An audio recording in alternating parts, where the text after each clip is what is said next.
That's a friendly warning. That's from me to you, Jack. Well, thank you. He's going to kill that man, Bennett.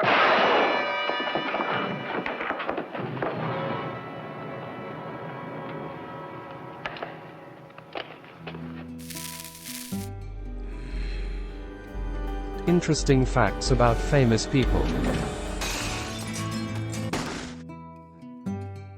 Which character actor turned up in every TV Western?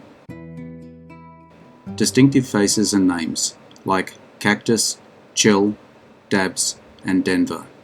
Grizzled and country accent. You could believe they lived in the Old West.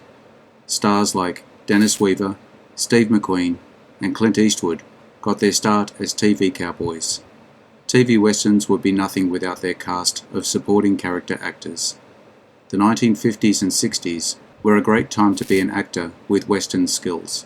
Television was full with Westerns. There were 26 Westerns on the three major networks in 1959. There were dozens of seasoned performers and keen newcomers who showed up in these series. Did you know that just Gunsmoke had to cast 635 episodes? Today, we will take a look at some of our favourites. You can see them in just about any Western show. Which one do you think was in the most? If you enjoy this video, hit the subscription button to get my new videos. To check out my many other videos, head to my channel. The link is in the description. Okay, are you ready? Let's get into it. Noah Berry Jr., 1913 to 1994. Familiar and well-liked character actor with a very different persona than either his father, Noah Berry, or his uncle, Wallace Berry. Noah Jr. had a couple of recurring roles, as a clown alongside Mickey Dolenz on Circus Boy and as James Garner's father on The Rockford Files. In between, he was seen in Rawhide, Wagon Train, Wanted, Dead or Alive, Gunsmoke, Bonanza, and more. Typically cast as a friendly, warm-hearted character. Did you or did you not own this knife? Yeah. And did you have it with you the day you went to the Loudon Ranch house? Yeah. Well, why did you go there? To get me some money. Other fella. What other fella? I don't know. Was other fella. I could hear Mr. Loudon shouting. What about? I don't know. There was hollering. He stopped when I knocked on the door. And did you see this other man? No. I know there was someone there, though. I heard the door slam inside the house. There was 2 plates on the table.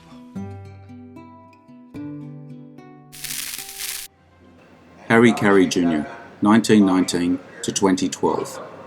Cary Jr. had been a reliable character actor for many decades, mostly in westerns. The son of the actor Harry Carey and the actress Olive Carey. Carey played in more than 90 westerns, a particular favourite in Have Gun Will Travel, where he appeared in 12 episodes. Growing up on a ranch as a child, gained the nickname Dobe for his adobe-coloured hair. He even learned to speak Navajo. No surprise, he seemed so comfortable playing everything from a sheriff to a baddie.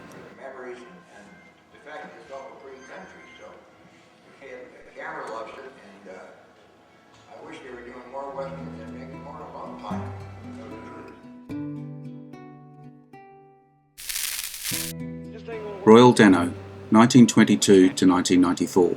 Undoubtedly one of the best, most quirky and striking character actors to ever grace the big and small screen alike, in an impressive career that spanned 42 years. Dano showed great range as an actor, playing in everything on the spectrum from Cowardly Criminals to Abraham Lincoln. Disney specifically chose Dano to voice Honest Abe. He's probably best known for playing the president. Still, he was just as compelling in an evil role as well. Mind if I tap one of those barrels on the wagon? It's been quite a while since any of us around here have had any sweet water. What about your land? And all the years you put into it? You're just going to go away and leave it? It's dying. Dead. Either we move or we die too.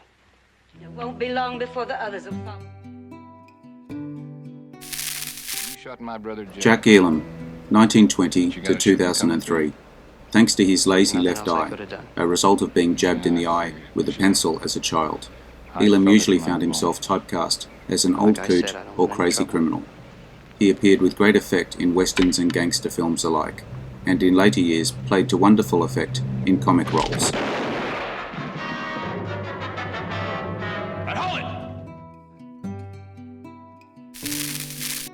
Suge Fisher, 1907 to 1984, earned the nickname of Suge early in life from his mother, who used to call him Sugar as an infant.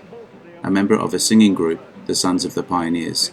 Appearing in many Roy Rogers films, Suge worked in everything from Tom and Jerry cartoons, as the voice of Uncle Pecos, to the Dukes of Hazzard, showing up in a handful of episodes on Gunsmoke as Obi, a dapper barkeep at the Oasis Saloon, and sometimes boxing referee.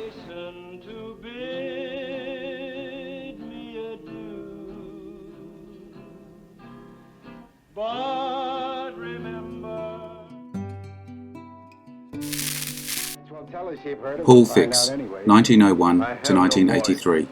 Fix had one of the earliest acting roles on celluloid in the mid-1920s, appearing in a silent western starring William S. Hart. The western genre eventually would become the one he was most identified with, best known as Marshal Mik Torrance in 150 episodes of The Rifleman. Also had a small part in Star Trek as the first medical officer aboard the Enterprise, portraying Dr. Mark Piper in the series' second pilot, Where No Man Has Gone before Bones joined the crew.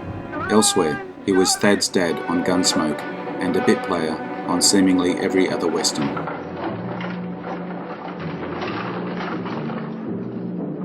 I'll be goddamned.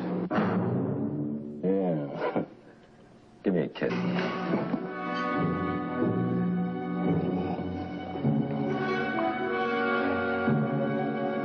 Mike, I hope he doesn't get her in trouble. Mark? He's a stud. Dabs Greer, 1901 to 1983. Greer was a very familiar face in films and especially on TV. He was a sort of everyman. In his roles, he played merchants, preachers, businessmen, and other pillars of the community types, as well as assorted villains. Greer most often appeared on Gunsmoke, playing shopkeeper Wilbur Jonas, the man who provides Miss Kitty with her wardrobe. Late in his career, Greer played the old version of Tom Hanks's character in The Green Mile. Maturity that I hadn't seen before, and it's a crime that he couldn't have lived longer, because I think he might have done some really great things. He did popular things now, but I think he might have really done some sensational. Strother Martin, 1919 to 1980. Bit parts came his way, leading to television work with Sam Peckinpah, which led to a lifelong relationship. In Cool Hand Luke, Martin delivered one of cinema's immortal lines, declaring, "What we've got here is failure to communicate." He moved to Hollywood and soon found himself in front of the camera. In dusty towns like Dodge City, he played Cooter, a mentally challenged man in an early Gunsmoke episode, and remained a regular through the late 70s.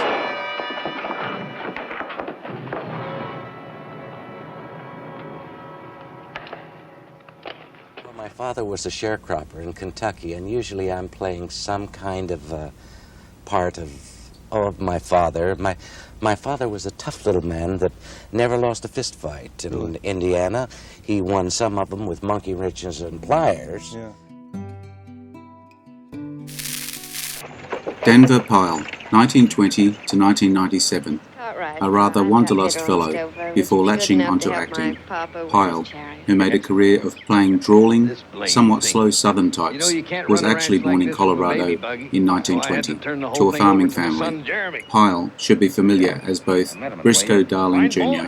from The Andy Griffith Show and Uncle Jesse on The Dukes of Hazzard, but he was on just about every show with a pony, playing characters that exuded mountain wisdom.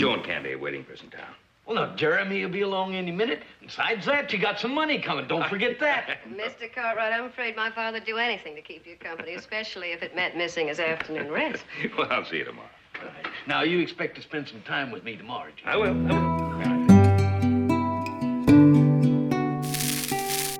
Chill Wills, 1902 to 1978. Named Chill because he was born on a very hot day, Wills honed his skills as a musician, singing in The Avalon Boys. He voiced Francis, the talking mule, in the series of hit films. His deep twang landed him on TV too, in Trackdown, The Virginian, Alias Smith & Jones, and many other shows. He continued to work in films and television, usually in roguish, lovable, good old boy parts, until his death in 1978. Hey, this makes a fella want to stay put. Now there's 4 more events out there. Get in and get after them. I'll keep the Miller cold. Miller makes it right.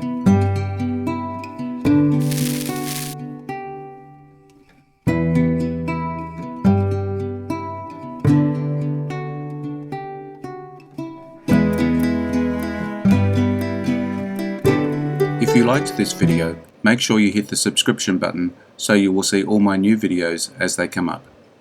Take a look at my channel to see my many other videos. The link is in the description. Leave me a comment. Check out my Facebook page as well. I appreciate your likes and subscribers. I am Wrangler. Adios. See you again soon.